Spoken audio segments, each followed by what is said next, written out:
সাগর Rooney হত্যা মামলার তদন্ত থেকে র্যাবকে অব্যাহতি, স্বরাষ্ট্র মন্ত্রণালয়ের অধীনে উচ্চ পর্যায়ের টাস্ক ফোর্স গঠনের নির্দেশ হাইকোর্টের।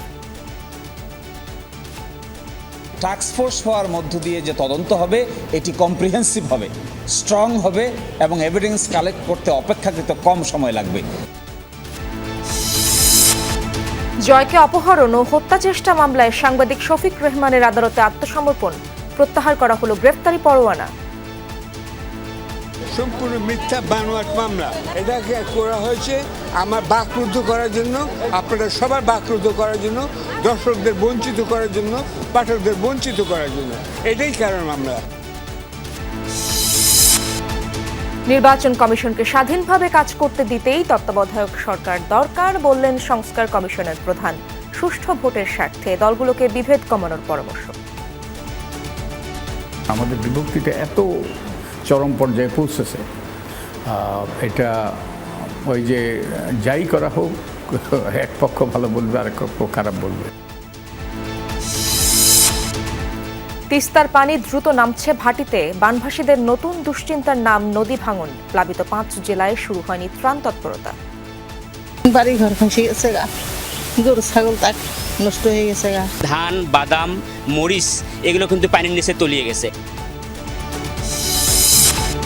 চট্টগ্রামের পতেঙ্গায় তেলবাহী জাহাজে বিস্ফোরণে অন্তত একজনের মৃত্যু, নিয়ন্ত্রণে এসেছে আগুন, নিখোঁজ 2 জনের সন্ধানে চলছে অভিযান।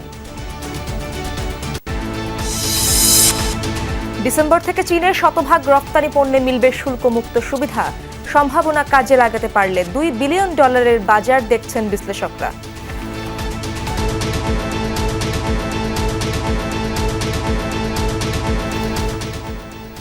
দেখছিলেন শিরোনামগুলো। এছাড়াও দেশ বিদেশের আরো খবর নিয়ে দুপুরে বাংলাদেশে আপনাদের সঙ্গে আছি আমি ইশরাত জাহান। সাংবাদিক দম্পতি সাগর সারোয়ার ও মেহেরুন রুনি হত্যা মামলার তদন্তে স্বরাষ্ট্র মন্ত্রণালয়ের অধীনে উচ্চ পর্যায়ের টাস্ক ফোর্স গঠনের নির্দেশ দিয়েছেন আদালত।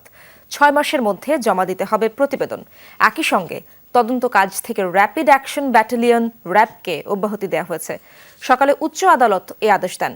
এ সময় আদালত বলেন, এত দীর্ঘ সময়েও এই হত্যাকাণ্ডের বিচার না হওয়া দুঃখজনক। বিচারের এই পর্যায়ে এসে রাষ্ট্রপক্ষের আগ্রহ দেখানোকে ইতিবাচক উল্লেখ করেন আদালত। 2025 সালের 6 এপ্রিল এই সংক্রান্ত পরবর্তী আদেশের দিন ধার্য করা হয়েছে। এর আগে সকালে বিচারপতি ফারাহ মাহবুবের নেতৃত্বাধীন হাইকোর্ট বেঞ্চে সাগর রুনি হত্যা মামলার তদন্ত থেকে র্যাবকে সরিয়ে দিতে আবেদন করা হয়। গতকাল সাগর রুনি হত্যা মামলায় প্রথমবারের মতো আইনজীবী শিশির মুনিরকে নিয়োগ করেন মামলার বাদী ও রুনির ভাই নওশির আলী রোমান। আইনজীবী শিশির মুনির বলেন, ক্রিমিনাল মামলার বিচারের দায়িত্ব রাষ্ট্রের। 2012 সালের 11 ফেব্রুয়ারি রাতে ঢাকার পশ্চিম রাজাবাজারে এই সাংবাদিক দম্পতি তাদের ভাড়া বাসায় নির্মমভাবে খুন হন। আমরা চাই পিবিআই থাকুক, আরও অন্যান্য যে গুরুত্বপূর্ণ ব্যক্তিবর্গ যাদের অভিজ্ঞতা আছে, সিআইডি থাকুক এবং আরও সরকারের যে সমস্ত এজেন্সি আছে তারাও থাকুক, সম্মিলিতভাবে টাস্ক ফোর্স গঠন হোক, তাহলেই ইনভেস্টিগেশনটা ক্রেডিবল হবে। টাস্ক ফোর্স হওয়ার মধ্য দিয়ে যে তদন্ত হবে এটি কম্প্রিহেন্সিভ হবে, স্ট্রং হবে এবং এভিডেন্স কালেক্ট করতে অপেক্ষাকৃত কম সময় লাগবে। সম্পূর্ণ আশাবাদী হওয়ার আসলে যতক্ষণ পর্যন্ত না হয় ততক্ষণ পর্যন্ত তো আশাবাদী হতে পারছি না, কিন্তু আমরা মনে করি যে আসলে এবার কিছু একটা হবে। এবং যেভাবে দেখলাম যে কোর্ট আসলে 6 মাস সময় বেঁধে দিয়েছে, তাতে মনে হচ্ছে সরকার আসলে আন্তরিক এবং যেটা খুব জরুরি। সাবেক প্রধানমন্ত্রী শেখ হাসিনার ছেলে সজীব অজিত জয়কে অপহরণ ও হত্যা চেষ্টা মামলায় সাংবাদিক শফিক রেহমানের গ্রেফতারি পরোয়ানা প্রত্যাহার করেছেন আদালত। সকালে সাজার বিরুদ্ধে আপিল দায়েরের শর্তে ঢাকার চিফ মেট্রোপলিটন ম্যাজিস্ট্রেট আদালতে আসেন তিনি। এ সময় ঢাকার অতিরিক্ত chief metropolitan magistrate Mohammad Mahbubul হকের আদালতে আইনজীবীর মাধ্যমে আত্মসমর্পণ করেন সাংবাদিক শফিক রেহমান। পরে আদালত তার বিরুদ্ধে থাকা গ্রেফতারি পরোয়ানা প্রত্যাহার করেন। ফলে জেলে যেতে হচ্ছে না সাপ্তাহিক যায় যায় দিনের প্রতিষ্ঠাতা সম্পাদক শফিক রেহমানকে। প্রজ্ঞাপন অনুযায়ী 1 বছর পর্যন্ত স্থগিত থাকবে শফিক রেহমানের সাজা। এর আগে 2015 সালের 3 আগস্ট পল্টন মডেল থানায় এই সংক্রান্ত মামলা দায়ের হয়। 2023 সালের 17 আগস্ট ঢাকার অতিরিক্ত chief metropolitan magistrate Asaduzzaman Noor এই মামলায় রায় ঘোষণা করেন। রায়ে সাংবাদিক শফিক রেহমান ও মাহমুদুর রহমান সহ 5 জনকে পৃথক 2 ধারায় 7 বছরের কারাদণ্ড দেওয়া হয়।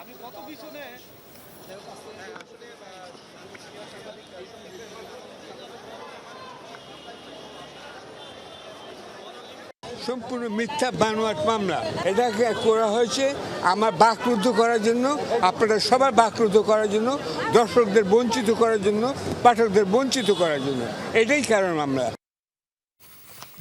শাহজালাল আন্তর্জাতিক বিমানবন্দরে আটক হয়েছেন সাবেক সংসদ সদস্য সুলতান মোহাম্মদ মনসুর আহমেদ। সকালে তাকে আটক করে ডিবি, এরপর নেওয়া হয় ডিবি কার্যালয়ে। জানা গেছে ডিবি কার্যালয়ে প্রাথমিকভাবে জিজ্ঞাসাবাদের জন্য নেওয়া হয়েছে তাকে। সকালে কানাডা থেকে দেশে ফিরেই আটক হন ডাকসুর সাবেক এভিপি। তিনি ছাত্রলীগের সাবেক সভাপতিও ছিলেন।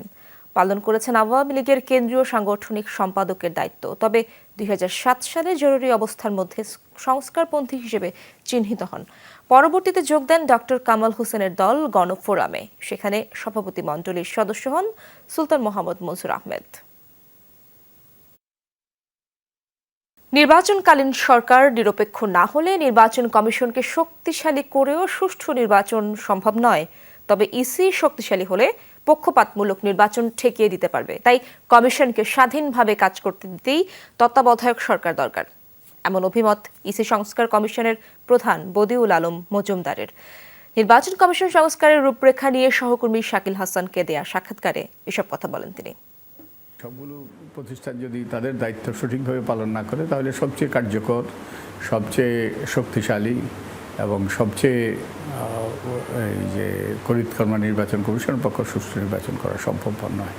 তো এই যে অংশীজনের স্বাধীনভাবে নিরপেক্ষভাবে ভূমিকা পালনের পথ প্রশস্ত হয় যদি নির্বাচনকালীন একটা নিরপেক্ষ সরকার থাকে। তাইলে তত্ত্বাবধায়ক সরকারের অনুপস্থিতি একটা বিরাট সমস্যা ছিল। কিন্তু নির্বাচন কমিশন যদি বদ্ধপরিকর হয় তাহলে হয়তো সুষ্ঠু নির্বাচন করতে পারবে না, কিন্তু তারা অন্তত অসুস্থ নির্বাচন, যেটা আমাদের গণতান্ত্রিক ব্যবস্থাকে ধ্বংস করে দেবে, সেটা তারা প্রতিহত করতে পারে, সেটা তারা বন্ধ করতে পারে। আমি তো মনে করি 2014 সালে যদি রকিবউদ্দিন কমিশন যদি নির্বাচন করতে তারা অপারগতা প্রদর্শন করতো, রাজনৈতিক দলগুলোর মধ্যে একটা ঐক্যবদ্ধ হইতো। তাই ওই যে নির্বাচনকালীন সরকার, একই সাথে নির্বাচন কমিশন, এবং এই দুটো হলো সবচেয়ে গুরুত্বপূর্ণ। আপনার কমিশনের পক্ষ থেকে কোন ধরনের প্রস্তাব থাকবে যে তত্ত্বাবধায়ক সরকার ফিরিয়ে আনার বিষয়ে? তো হয়তোবা এই বিচারিক প্রক্রিয়ায় আমরা প্রতিকার পাবো, এটা হয়তো ফিরে আসবে। এরপরে যে সংবিধান সংশোধনের কমিটি, তারা হয়তো এটাকে আরও কীভাবে পরিচালিত করা যায়, আরও কার্যকর করা যায়, সে ব্যাপারে হয়তো তারা সুপারিশ করতে পারে। বাংলাদেশের নির্বাচন আসলে কীভাবে আগামী দিনে হওয়া উচিত, এটা আমি 3 মাস পরে আপনাদেরকে বলতে পারবো।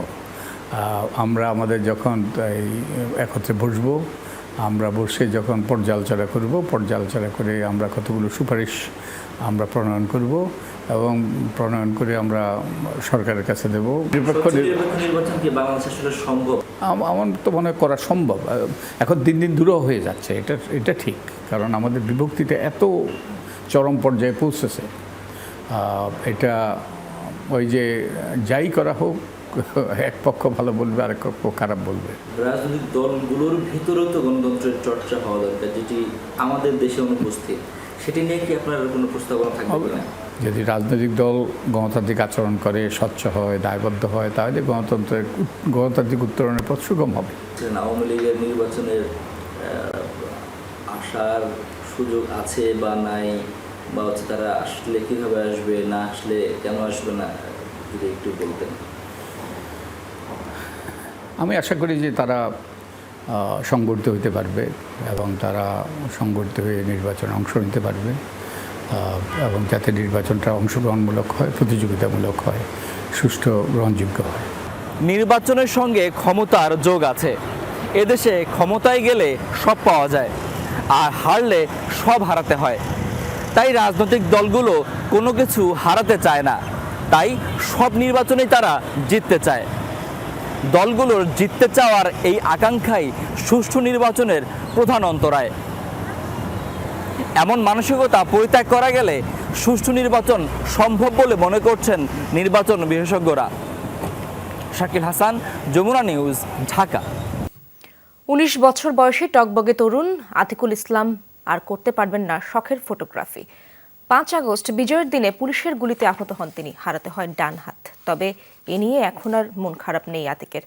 যেই নতুন বাংলাদেশের স্বপ্ন দেখে আন্দোলনে নেমেছিলেন, তা পূরণ হলেই সার্থক হবে তার আত্মত্যাগ। বিস্তারিত জানাচ্ছেন লামিয়া তিথি, ক্যামেরায় ছিল জিহাদ ইসলাম।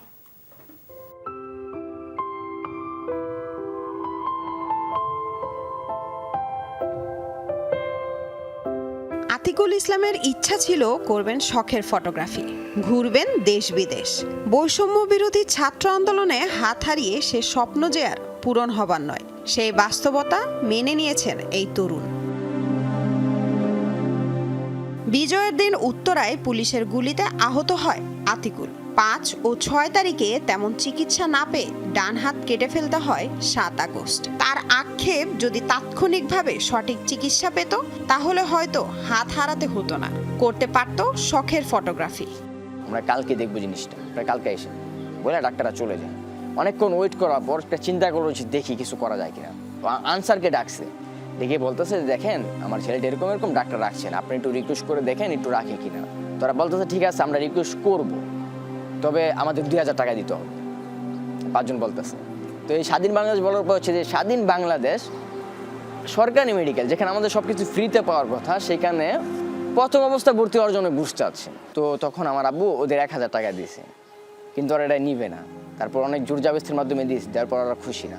ওরা প্রথম ট্রাই করলে হয়তো হাতটা বাঁচাতে পারতো, কিন্তু ওরা করে নাই। ওই পর্যায়ে আমার হাতটা কাটার জন্য আমাকে ঘুষ দিয়ে ভর্তি হইতে হয়েছে মেডিকেল।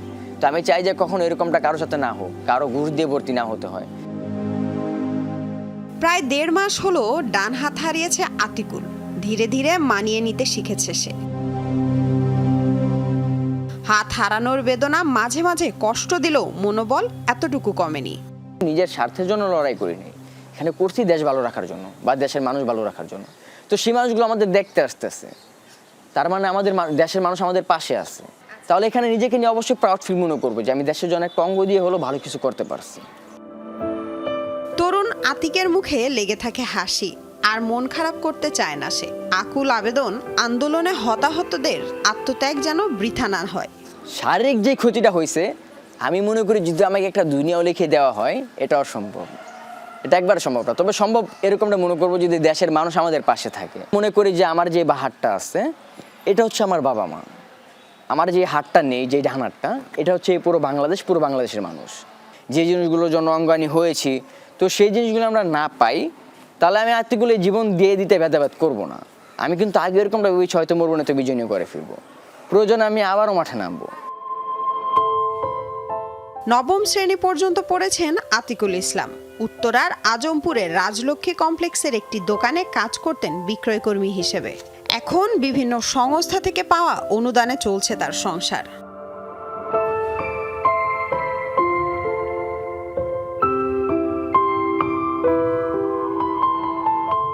মা জানালেন, দেশের জন্য ছেলের হাত গেলেও এখন আর তেমন দুঃখ লাগে না। রাষ্ট্র সমাজ আতিকুলের পাশে থাকবে, এটাই আশা।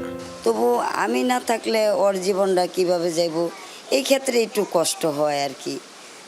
তখন যদি দেশের সরকার বা দেশের জনগণ যদি একটু আতিকুলের পাশে থাকে, তাইলে আমি মনে করবো যে আতিকুল পরিবর্তনের জীবনটা সামাজিকভাবে নিয়ে ও চলে যেতে পারবো। ভবিষ্যতে কৃত্রিম হাত লাগিয়ে কাজ করতে চান আতিকুল ইসলাম, ফিরে পেতে চান নতুন জীবন। লামিয়া তিথি, যমুনা নিউজ, ঢাকা। তিস্তার পানি কিছুটা কমলেও দুর্ভোগ কমেনি বানভাসীদের। এখনো প্লাবিত উত্তরের 5 জেলার নিম্নাঞ্চল। পানি উন্নয়ন বোর্ড জানিয়েছে, ডালিয়া পয়েন্টে তিস্তা নদীর পানি বিপদসীমার 45 সেন্টিমিটার নিচ দিয়ে প্রবাহিত হচ্ছে, আর কাউনিয়া পয়েন্টে তা 6 সেন্টিমিটার নিচ দিয়ে বইছে। খুলে রাখা হয়েছে ব্যারেজের 44টি জলকপাট। এখনও লালমনিরহাটের 5 গ্রাম, আদিতমারি সহ 6 উপজেলার চরাঞ্চল প্লাবিত। রংপুর, কুড়িগ্রাম, গাইবান্ধা ও নীলফামারীতে তিস্তা অববাহিকার নিম্নাঞ্চলও ডুবেছে। জলবন্দী তিস্তা অববাহিকার লক্ষাধিক মানুষ, তলিয়ে গেছে আমনের ক্ষেত, ভেসে গেছে পুকুরের মাছ। যেসব জায়গায় পানি নেমে যাচ্ছে সেখানে দেখা দিয়েছে নদী ভাঙন। দুর্গত এলাকায় এখনও শুরু হয়নি ত্রাণ তৎপরতা।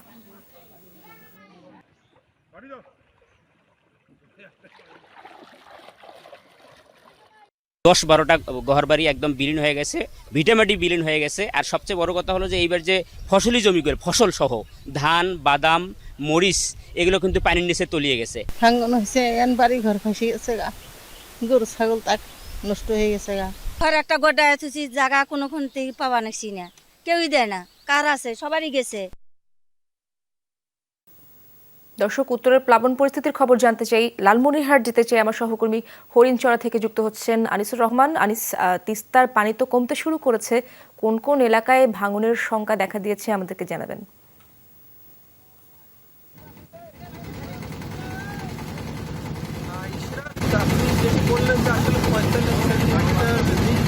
হঠাৎ করে কমে যাওয়ায় মানুষের কিন্তু বিভিন্ন জায়গায় ভাঙন দেখা দিয়েছে। আপনাকে যদি আমি একটু দেখাতে পারি যে আসলে এইসব বাড়ি ঘরে কিন্তু গতকালকে কোমর পরিমাণ, কোথাও আবার হাঁটু পরিমাণ পানি ছিল, কিন্তু আজকে বাড়ি ঘর থেকে পানি নেমে গিয়েছে। নেমে যাওয়ার পর বেশ কিছু পয়েন্টে জেলার ভাঙন শুরু হয়েছে। আর এই ভাঙন রোধে পানি উন্নয়ন বোর্ড বিভিন্ন জায়গায় জিও ব্যাগ ফেলছে তারা, আর অনেক জায়গায় আবার জিও ব্যাগ ফেলার প্রস্তুতি নিচ্ছে, তারা খোঁজ খবর নিচ্ছে।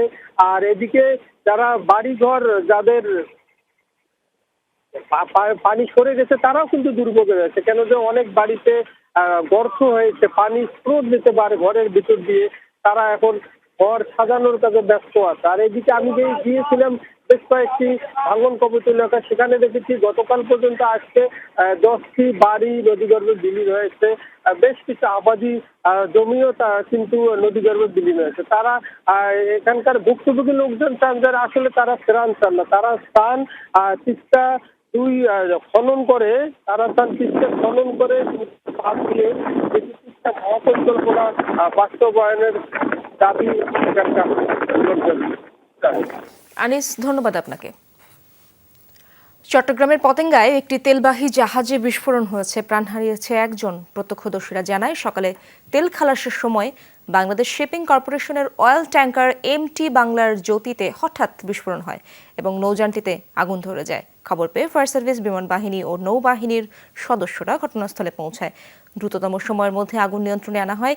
এই ঘটনায় প্রাণ হারিয়েছেন একজন, এখনও তার নাম পরিচয় শনাক্ত হয়নি। এছাড়া ট্যাঙ্কারের 2 কর্মচারী ও শ্রমিক নিখোঁজ রয়েছেন। কী কারণে এই বিস্ফোরণ তা জানা যায়নি এখনও।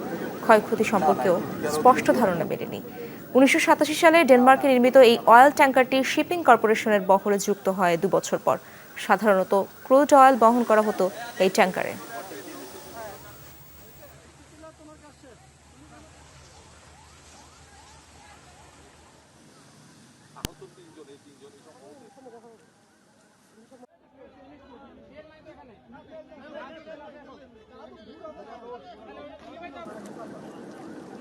আমরা সবাই যার যার মতো ডিউটিতে ছিলাম, হঠাৎ ব্লাস্ট করছে। এই কারণে আমরা যারা সবাই বের হয়ে আসছি। জাস্ট পোর্টে একটু আগে ঢুকে আমরা আমাদের কাজ কামগুলো সিকিউর করে আমরা যার যার মতো আর কি আসি, হঠাৎ করে বিস্ফোরণ ব্লাস্ট হওয়ার সাথে সাথে ব্ল্যাক আউট হয়ে যায়। আমি 14 দিন স্টপ করে দিই। 14 দিন স্টপ করে দিই, পরে বাইরে আমাদের মাঝি আসছিল, পপুলারে নেট কাটতেছিল, ও বাইরে থেকে চিল্লাচ্ছে মানে ফায়ার। দর্শক, এ বিষয়ে আরো জানবো আমার সহকর্মী শহীদুল সুমনের কাছ থেকে। সুমন, নিখোঁজদের সন্ধানে চলা অভিযান কোন পর্যায়ে রয়েছে আমাদেরকে জানাবেন, এবং কি পরিমাণ তেল সমুদ্রে ছড়িয়েছে?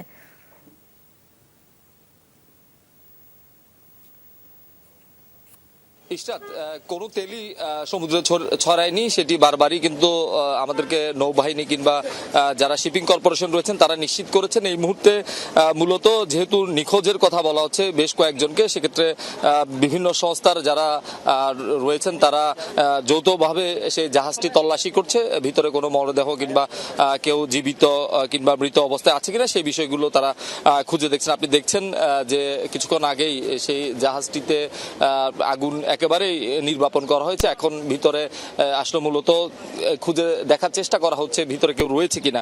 প্রায় 11,700 টন মেট্রিক টনের মতো জ্বালানি তেল ছিল সেখানে, এবং কোনো তেলই আসলে সাগরে নিঃসরণ হয়নি, এমনটি আসলে বারবার কর্তৃপক্ষ দাবি করছে।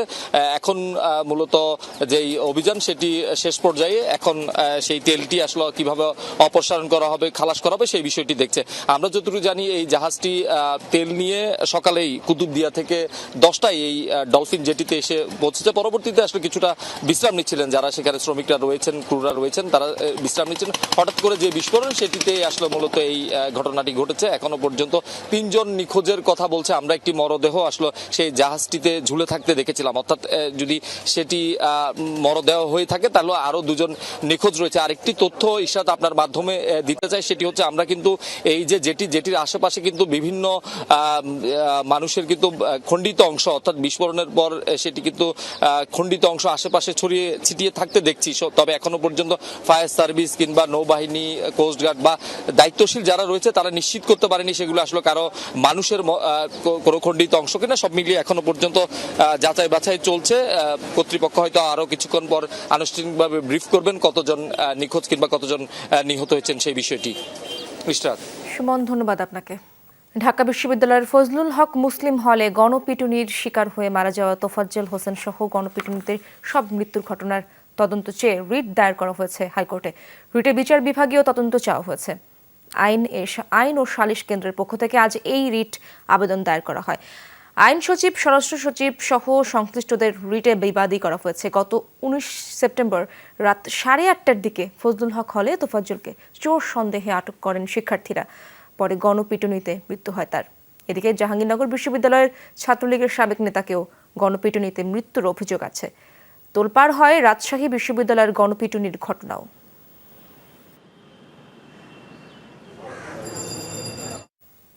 বাড্ডার একটি স্কুলে ছেলে ধরা সন্দেহে গণপিটুনিতে তাসলিমা বেগম রেনু হত্যা মামলার রায় ঘোষণা হচ্ছে না আজ। পরবর্তী তারিখ 9 অক্টোবর ধার্য করা হয়েছে। দুপুরে ঢাকার 6ষ্ঠ অতিরিক্ত মহানগর দায়রা জজ মোহাম্মদ মোর্শেদ আলমের আদালত থেকে এই ঘোষণা আসে। এর আগে 2019 সালের 20 জুলাই রাজধানীর বাড্ডার একটি স্কুলে সন্তানদের ভর্তির বিষয়ে খোঁজ নিতে গিয়ে ছেলে ধরা সন্দেহে গণপিটুনিতে নিহত হন তাসলিমা বেগম রেনু। এই ঘটনায় অজ্ঞাত 500 জনের বিরুদ্ধে হত্যা মামলা করেন রেনুর ভাগ্নে সৈয়দ নাসির উদ্দিন টিটু। এরপর 2020 সালের 10 সেপ্টেম্বর মামলার তদন্ত কর্মকর্তা 13 জনের বিরুদ্ধে অভিযোগপত্র এবং অপ্রাপ্তবয়স্ক 2 জনের বিরুদ্ধে দোষীপত্র দাখিল করেন। 2021 সালের 13 আসামির বিরুদ্ধে অভিযোগ গঠন করেন আদালত। ইউক্রেন ও গাজায় যুদ্ধ বন্ধে বিশ্ব নেতাদের দ্রুত ও কার্যকরী পদক্ষেপ নেওয়া উচিত, এমন মন্তব্য করেছেন ভারতের পররাষ্ট্রমন্ত্রী এস জয়শঙ্কর। জাতিসংঘের 79তম সাধারণ পরিষদে দেয়া ভাষণে এই মন্তব্য করেন তিনি। বলেন, একমাত্র দ্বন্দ্ব নিরসনের মাধ্যমেই বিশ্বে শান্তি প্রতিষ্ঠা সম্ভব। সংকট সমাধানে আলোচনা এবং কূটনৈতিক প্রচেষ্টার প্রতি জোর দেন ভারতীয় পররাষ্ট্রমন্ত্রী। ইউক্রেন, রাশিয়া কিংবা ফিলিস্তিন ইসরায়েলের চলমান সংঘাত বন্ধে বিশ্ব নেতাদের আরও দ্রুত কার্যকর ব্যবস্থা নেওয়া উচিত বলেও জানান জয়শঙ্কর।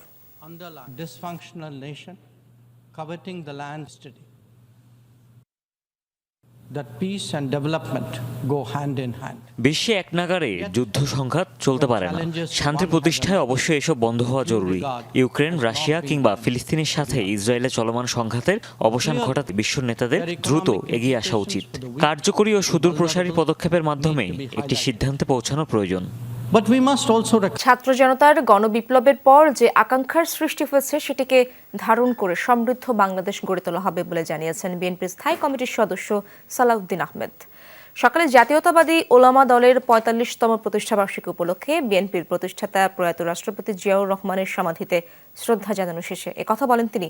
দলের এই সিনিয়র নেতা বলেন, দেশে সাম্প্রদায়িক সম্প্রীতি বজায় থাকবে, এটিই চায় বিএনপি। তিনি বলেন, অন্তর্বর্তীকালীন সরকার রাষ্ট্র সংস্কারে 6টি কমিশন গঠন করেছে। তারা তাদের দায়িত্ব যথাযথভাবে পালন করবেন বলে আশা করেন সালাউদ্দিন আহমেদ। বিএনপিও এই সংস্কার কার্যক্রমে সুনির্দিষ্টভাবে সুপারিশমালা তুলে ধরবে। তিনি বলেন, বিদেশে বসে দেশে অস্থিরতা সৃষ্টির ষড়যন্ত্র চলছে, জনগণ সব ষড়যন্ত্র রুখে দেবে।